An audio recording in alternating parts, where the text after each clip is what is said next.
Oh, oh. Hi, I'm Rebecca Bagley. This is the Virtual Crime Book Club. Today is Monday, the 22nd of March, 2021. And today we are discussing Bluebird Bluebird by Attica Locke. There will be spoilers included in the discussion. So if you're watching this video after this fact, bear that in mind if you haven't read the book. Okay, so we'll start the evening off as we usually do, or the middle of the afternoon if you're in the US, or the morning if you're in Australia. As we usually do, by asking, did you enjoy the book? Yes. Yeah, I did. No. Once I got into it. Yes. Nope, didn't finish it.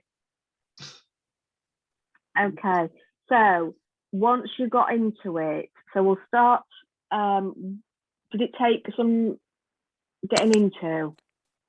It seemed to spend an awful lot of time setting the scene to begin with. I don't know, I felt as though the action really began after about page 100. There was a lot of background that, it was sort of setting the scene before we actually started on the murders and everything else. And then did you find you enjoyed it once you got to 100 pages in? It was great once, when I got into, I felt as though I was going back in time. I know it wasn't written that long ago, but it just felt as though I was talking about the 1960s, not the current day. I wasn't sure whether anyone else felt that. I mean, I know the Ku Klux Klan doesn't exist now, it has a different name, but there were so many things that were being aired, which I just thought I felt the huge difference between, the black versus white, Texas Rangers versus the local police, and it didn't feel modern to me. I felt quite shocked, I think. I expect to be different. Maybe do you think it opened your eyes a little bit? Yeah, yes, definitely. What was that, Norman? That's Paul.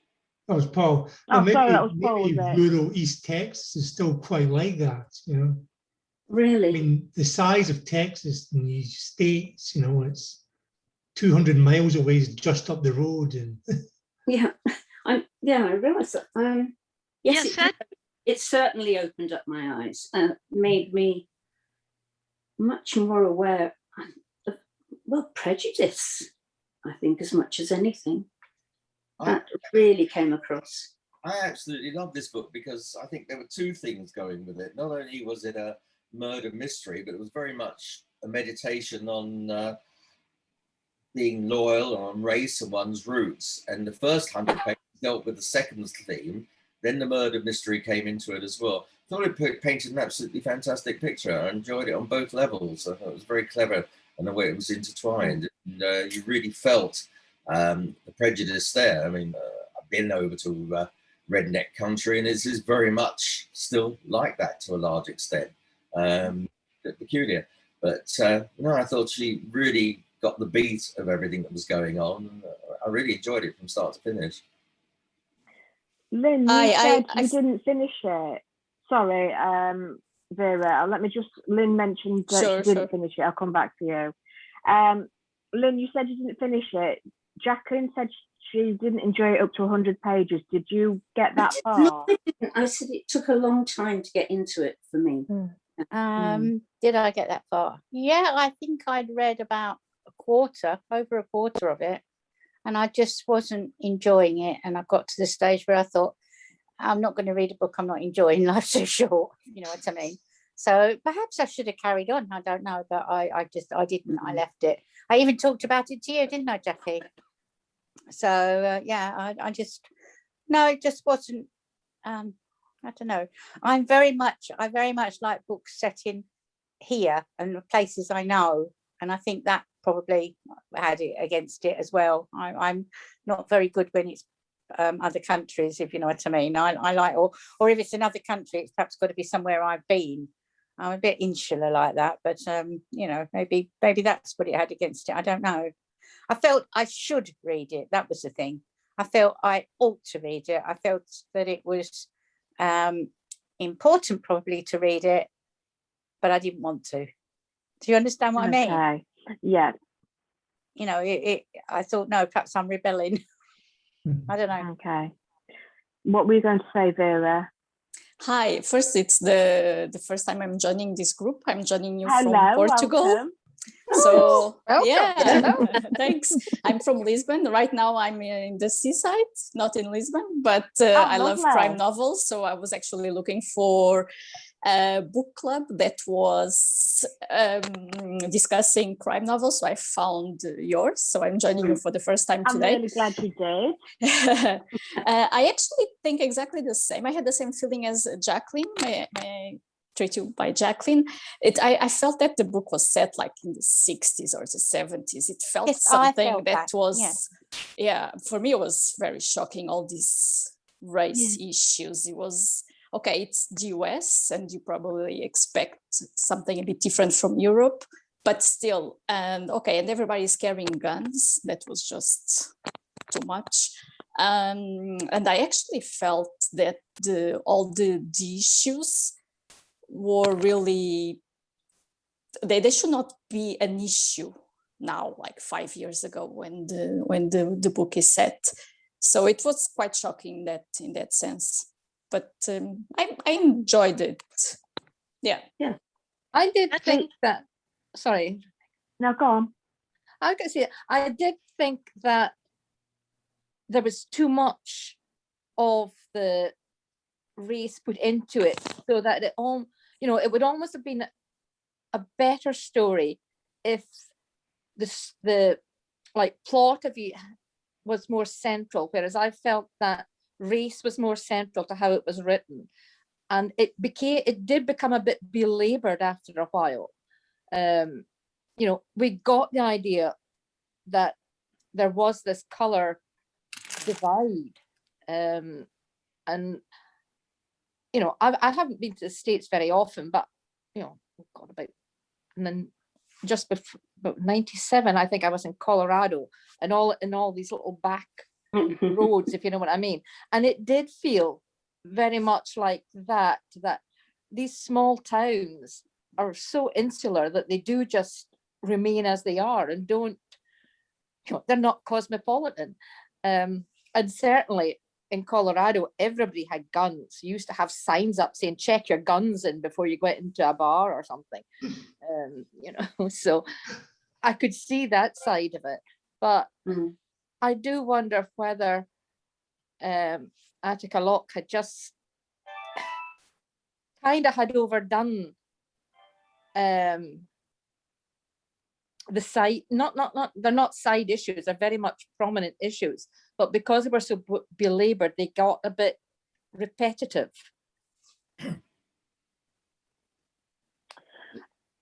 Sort of right at the beginning, I mean, you were introduced to, well, they'd investigate that if it was a white death, but not a black death. And I did find it really shocking and eye-opening. But you just have to look at the news just now to see that's the case. That's so true. That's exactly what happens at the moment. Life is devalued in that respect. So if you're from the black I'm community, just going to turn it off. you know, you really do feel as if, I would have thought, not there, but I can imagine it, the killings and everything, you really feel that your life is an end to begin with. It was interesting the way she contrasted the model, the white lady that came along wearing a very white fur coat, contrasting that with the loafers and the dirty jeans worn by the white population. And when the coat was discarded, it showed that education, well, meant absolutely nothing, was purely race. That's what I gathered from it. You know, I thought it was very cleverly deceptive like that. When I first opened up, I asked who enjoyed it, and I think it was Margot said she enjoyed it. Do you want to say what you enjoyed about it, Margot? unfortunately, it reflected really what does happen in the States, especially in small towns, especially in those kinds of isolated places. And yes, I agree that the points about race were there a lot. But the sad fact of the matter is that's what it's like in those places. And the gun ownership is an extremely important thing to people who live in places like that. And you'll already know it's a very controversial issue here in the States. I liked the fact that she did, I thought, a very effective job of setting the physical setting. You really felt you were there. You really felt I'm walking down this street. I'm at this place.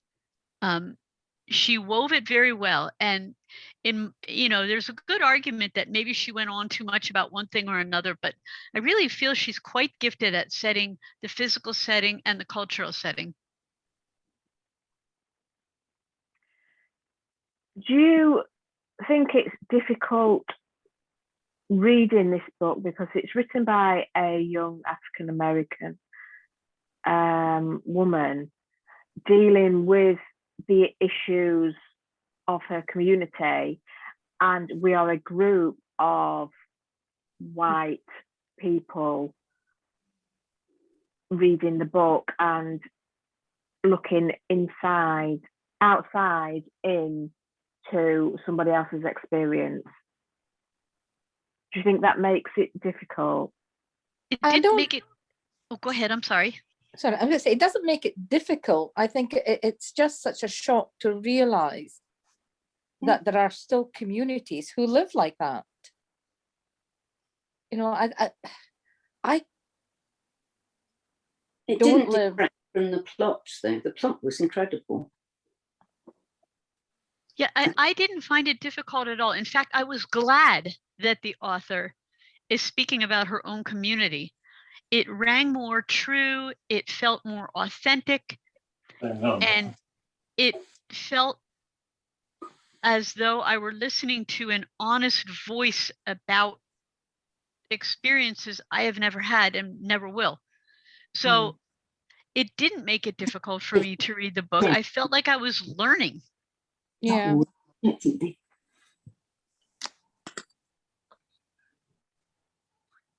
Yeah, and I very much like when I'm reading a book to learn something as well as just enjoy the plot and such like. So yes, so from that point of view, yeah, I did really enjoy it. I just, the points I made earlier was just that trying to address Jackie's point that there was an awful lot of it, and sometimes less can be more. If you could ask Attica Locke one question, what would it be? I was thinking this because during the book, a couple of times they talk about why did he come back? The main character, he had left, but then he came back. Yeah. And I was just wondering, does she still live around that area? Did she grow up in that area? Yeah. No, she lives in California somewhere. Is that right? Yeah. Yeah, because at the Granite Noir Festival, she did a session, which I watched shortly before I read the book, in fact. But she was from East Texas, and that's it's set there, although it's not where she lives now. She does have family set around that route that the book is set around. Anybody else have anything they'd like to ask her? No? Okay. Who was your favourite character in the book and why?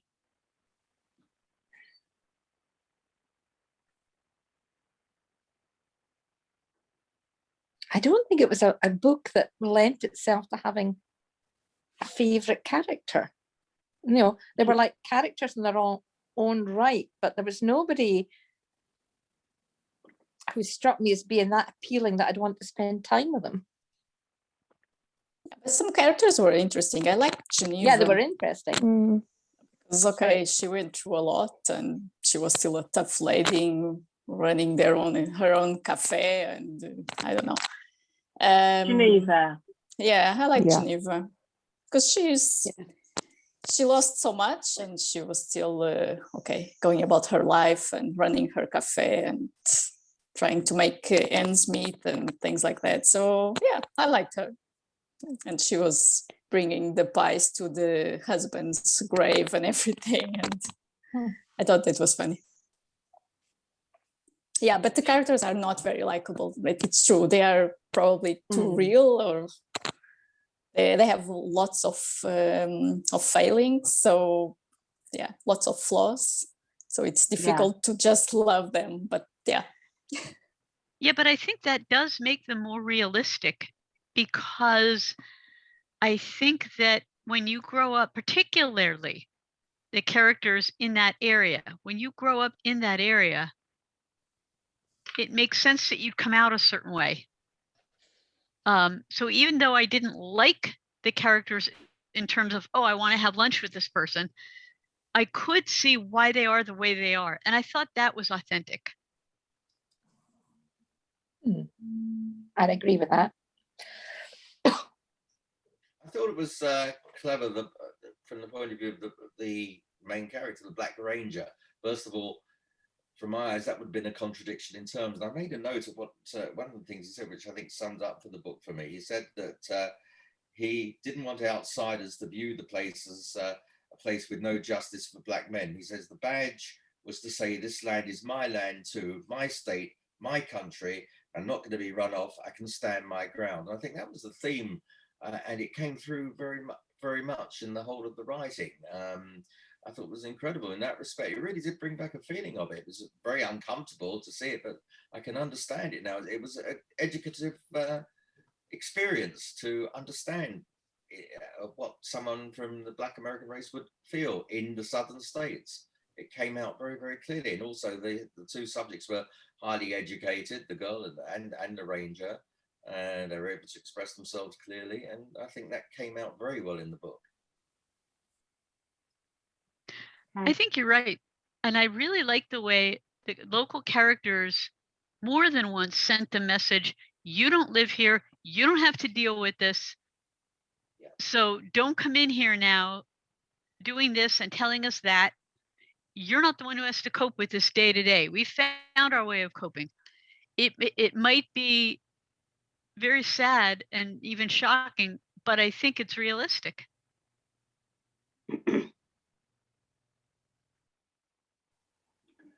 I've got there were some actual book club questions online, which I have taken from Lip Lovers.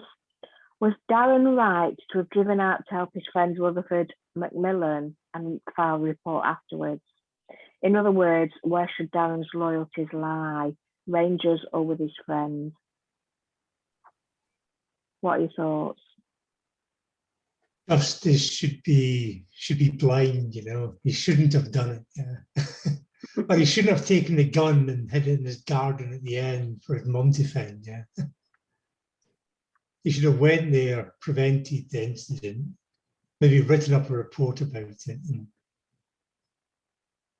and left it at that. But we saw right at the end, if I understood the ending, he took the gun from his friend, he hid the gun, he kind of buried it in his garden, and his mother's found it, yeah. And his mother's kind of got this over on him, yeah. So now, as I said, his friend had the gun, so he would have been safe anyway. So. Were you satisfied by the ending? I quite like that twist at the end, but the guy Isaac that was guilty, you got the impression he was kind of, I don't know, educationally not that bright, you know, a bit subnormal. And that was a bit of a cop out saying, oh, he did it because he's not that bright, really, you know. And But no, I like the way the ending with his twist with his mother at the end was quite good. You know, you can see think that's going to be a theme in any follow-ups, Yeah. I think. I Yeah. was going to say that's a theme. I've thought that would be a theme now for books coming afterwards, that the mother's going to be, has got something on him that Mm. she'll be able to use in the future. What about everybody else? Satisfied with the ending?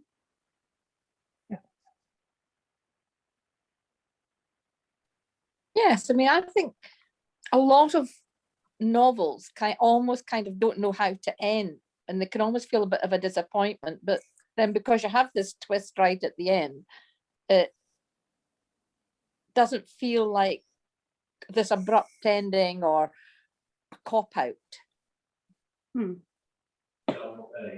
I think you're right. And I think part of the reason is that even with the twist at the end, we do have the main plot resolved. We know who committed the murders. We Yeah. know why.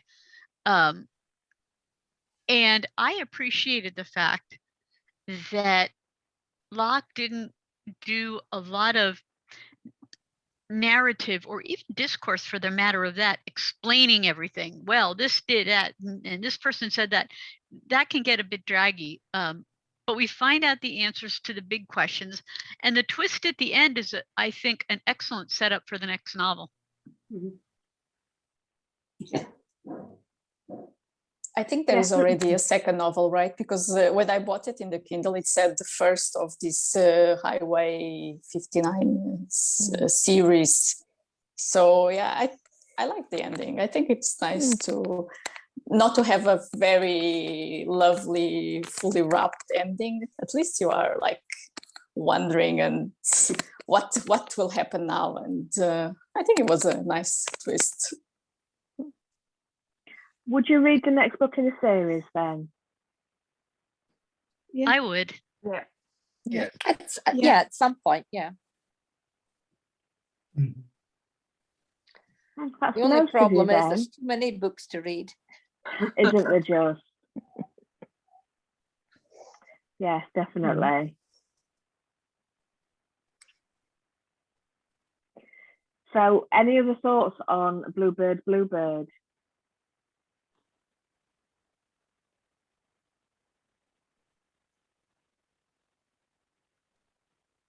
I did wonder how much, like, a lot of the points in the book are about this ranger who had these two uncles who brought him up, and the different sort of the lawyer and the ranger sort of idea, and how this affected him when he was being brought up.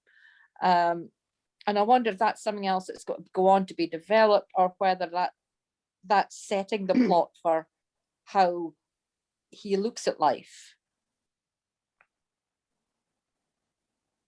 I don't know if anybody's got any thoughts on the uncles. Uncles. You know, detectives nowadays have got to be a bit dysfunctional, but they kind of overloaded it a little with Darwin, I think.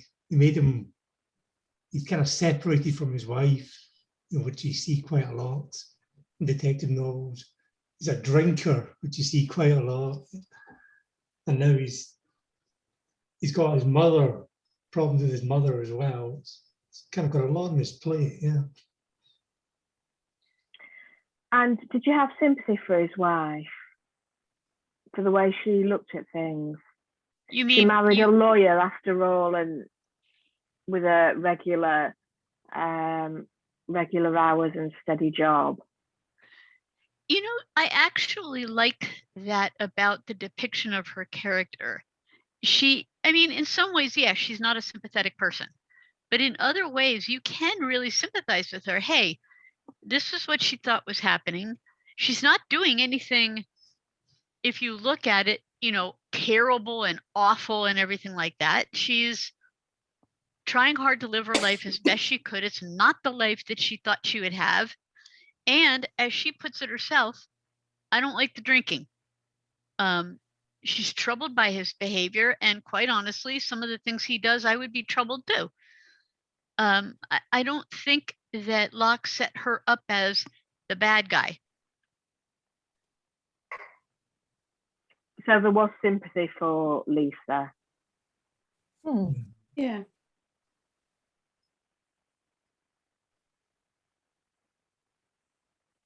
Anybody have any ideas on where things are going to go in book 2? No. Nobody want to throw anything out there?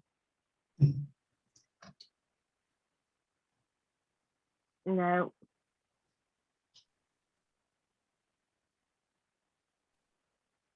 I think in some ways it's going to be more of the same, and that we'll see the same racial divide and tensions being present. But obviously I think the crime plot will be totally different. But Yeah. That's one of the beauties of the book. It is a standalone novel in that respect. It's complete. Even if there wasn't going to be a sequel, you can appreciate and enjoy it and thought-provoke what it was. That's, you know, although be a sequel would be interesting, but I should imagine it'd just be a similar character based on a completely different set of circumstances. I can't see how she could say anything more to the situation. It came over brilliantly to me anyway. It's been very well received, Bluebird Bluebird as a novel. And Attica Locke is well received as a crime author for the work that she does. Has anyone read her other books, Blackwater Rising and Pleasantville, and some of her other work? Nope. No. yeah, I've read Blackwater Rising, but I can't actually remember what it's about. I have to look at it again. Yeah, she uses her legal knowledge there. I won't take up everybody's time talking about a book that's not even on the slate, but if you liked her style, this one takes place in Houston in the 80s. And it's a very interesting, I enjoyed that novel and Pleasantville, which is its sequel, very much.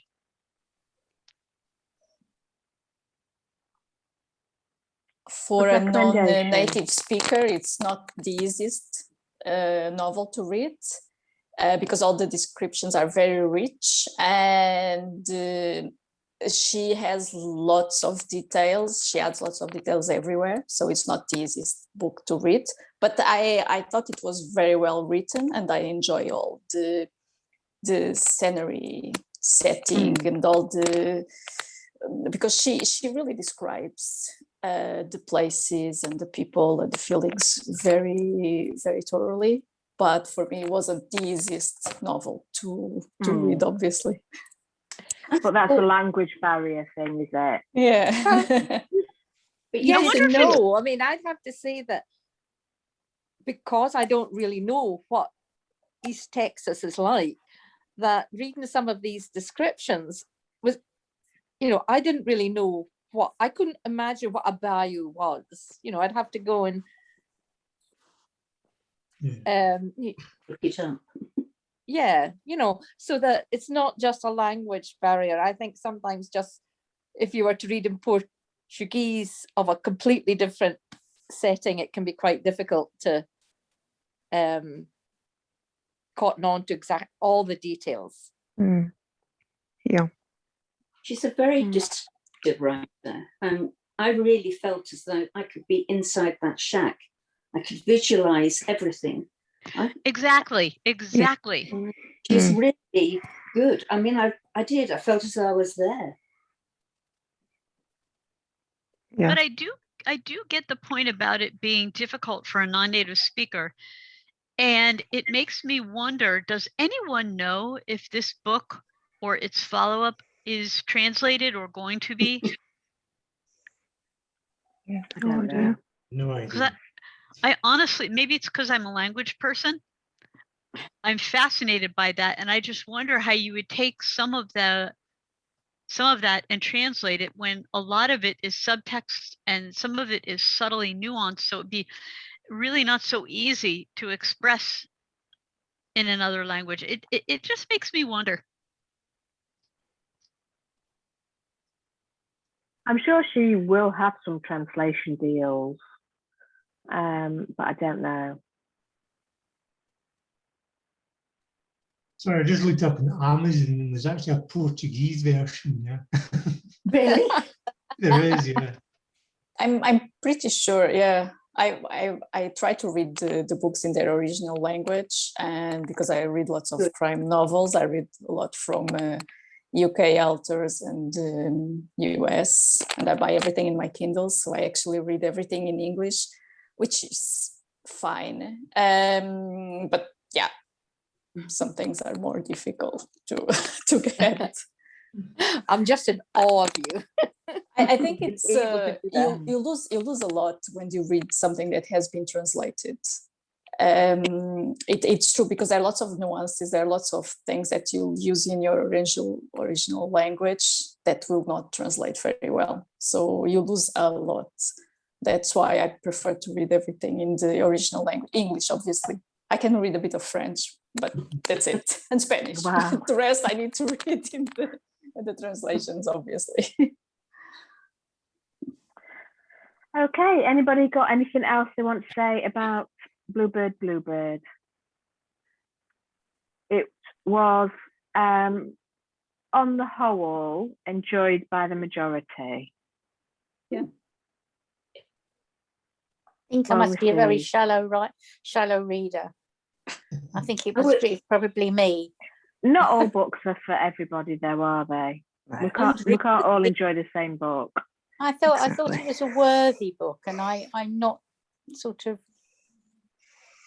and it's enough on the news, if you know what I mean. I read because I want to enjoy what I'm reading and make me think of a puzzle, if you like, with the crime. And I perhaps felt that was a little bit too deep, and it's enough of it on the news. I don't know, but I think I must be very shallow. No, we can't all enjoy the same books, so I wouldn't worry.